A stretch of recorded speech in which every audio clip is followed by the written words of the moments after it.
মাধ্যমিক math selected 100 selected কোশ্চেনের মধ্যে পার্ট 3 15 নম্বর কোশ্চেন। আজকে দেখো, কেন্দ্রীয় বৃত্তের এ বি এবং সিডি দুটি সমান জ্যা, দৈর্ঘ্য সমান এবং এ ও বি সমান 60 ডিগ্রি হলে সিওডি কোণের সমান কত হবে। তাই চিত্রটা আঁকাই। এটা হচ্ছে ও কেন্দ্রীয় একটি বৃত্ত, এ বি এবং সিডি সমান জ্যা, এটা এ এটা বি, এ বি এবং সিডি দুটি সমান জ্যা।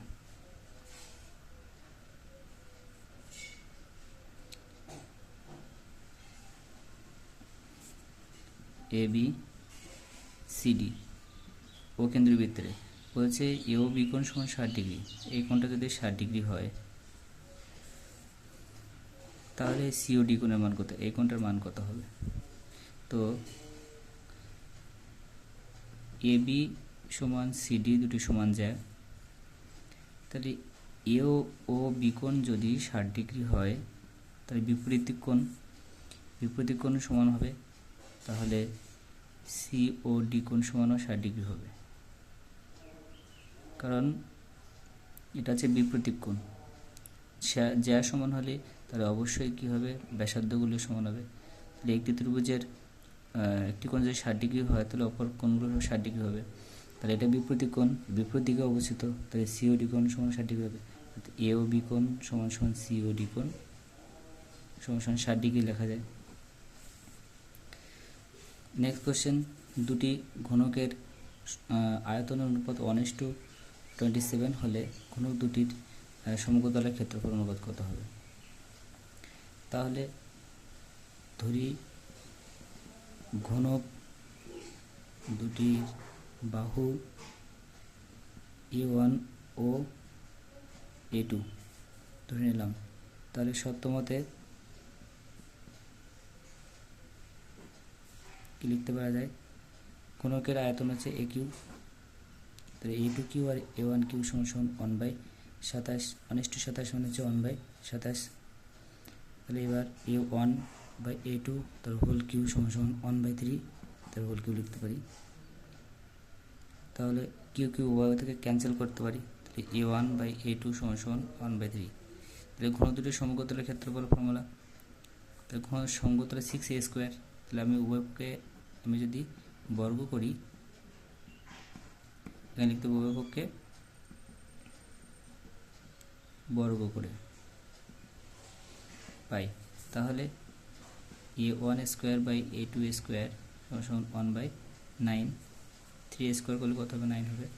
তাহলে এবার আমি যদি লব এবং হরকে যদি আমি 6 দিয়ে গুণ করি, তাহলে 6a1²/6a2² সমান 1/9। তাহলে অ্যান্সার হবে 1:9। 6a1² এটা আছে সমগ্রতলের ক্ষেত্রফলের ফর্মুলা, 6a2²। তো দুটি গুলোর ক্ষেত্রে কী হবে, 6a1² 6a2², এটা অ্যান্সার।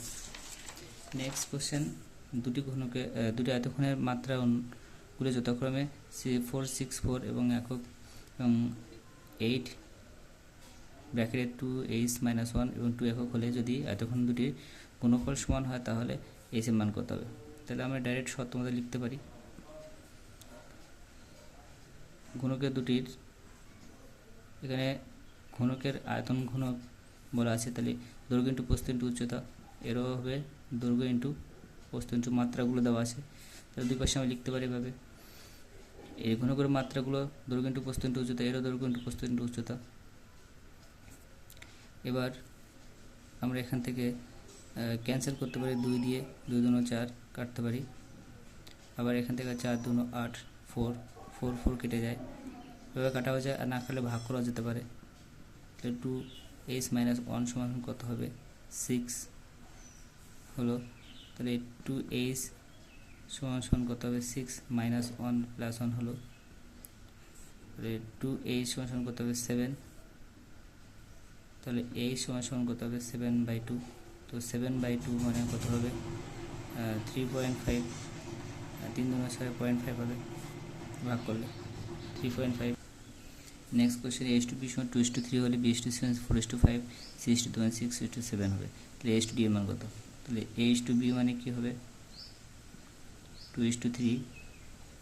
এখান থেকে কি করা যায়, a/b সমান 2/3 একটা বি ইস টু সি সমান সমান 4:5 বলা আছে, তাহলে বি বাই সি সমান সমান ইস টু মানে ভাগ আকারে লেখা যায়, আর সি ইস টু ডি সমান সমান 6:7, এটাকে কী করা যাবে, সি বাই ডি সমান সমান 6/7 করা যায়। এবার প্রত্যেকটা বামপক্ষ গুণ করে অতএব দিয়ে লিখতে পারি সি বাই ডি সমান সমান 2/3, বামপক্ষ গুণ ডান পক্ষ গুণ করতে পারি। তবে 1 ও 2 3 নম্বর সময় দিয়ে করা যায়। 4/5 6/7, A by B into B by C, C by D into C by D, আর ডান পক্ষগুলো কি আছে 2/3 ইন্টু 4/5 6/7। এখানে সিসি কেটে যায়, বিপি কেটে যায়, থাকে কি এ বাই ডি। এখান থেকে কিছু করা যায় কিনা দেখতে হবে। 3 2 6 2, আর কাটাকাটি যাবে না, তাহলে 4 2 8 8 16, 16/5 কত হবে 35। তাহলে এ ইস টু ডি সমান সমান কত হলো 16:35। তাহলে অ্যান্সার এটাই। এ ইস টু ডি এর মান কত বলেছে